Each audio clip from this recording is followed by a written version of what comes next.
There's one Broadway musical critics are calling despicable, diabolical, unseemly, and oh yes, ingenious. The New York Times calls it among the most inspired new musicals in years. A gentleman's guide to love and murder.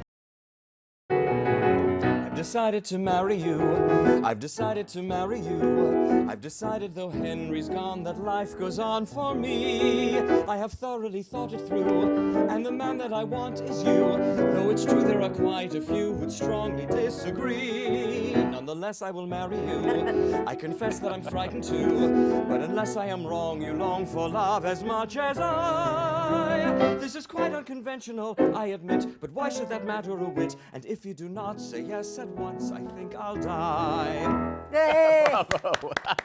That was Stephen Luttbeck, the composer and lyricist of a fine new musical at the Walter Kerr Theater here in New York, A Gentleman's Guide to Love and Murder, based on that wonderful old movie, Kind Hearts and Coronets. Well, actually, we're based on the book, right? same novel that the film is based But on. they're not allowed to say it's based on the movie. Because we're actually not based They're on not based on the movie. Right, because you never got the rights to the movie. Is that the whole? Oh, how much time you got? But if I may correct you, I'm actually the co-lyricist. Robert Yes. L. Friedman, who wrote the book, is the other co-lyricist. Right. Just for clarity. Well, it's a wonderful new Broadway score, very much, I think, in the tradition of the great old Broadway scores that we love. Thank you very much. Because, as you were telling me off camera before we started, that you trained with Comden and Green, Leonard Bernstein at the very first New York NYU Musical Theater writing program, which is where I met Robert L. Friedman, my writing partner. And yes, we were taught craft by all of them. Arthur Lawrence, as you said, Stephen Sondheim, Hal Prince.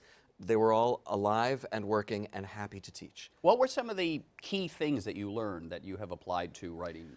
That a song, let me see, that's a great question. That a song is a one-act play, and that you have to be in a different place at the end of the song than you are at the beginning of the song. In fact, somebody said to me the other day, it was a movie executive who had been to the show and said he loved the fact that if you took the songs out of the show, it wouldn't work.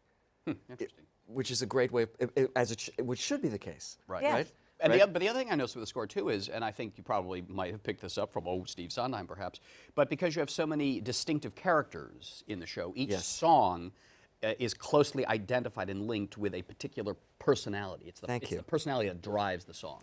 And that was our intention. Yeah. And when you have somebody as great as Jefferson Mays playing 8 different characters, and he sings as most of those characters, it was important to delineate a personality, a musical personality for each of those personae, because he basically walks on stage, gets killed, and we never see him again. That's right. So you've got a very brief moment in which to clarify who he is. Can you give us an example of a song that you wrote and just tell us who the character Jefferson is? song, yeah. So we can see how the character comes to life in your Sure. Actually, Jefferson's first big entrance. He walks on stage with a red fox hunting jacket and says, "Hands off that sword! Put down that book! Isn't it enough we let you look?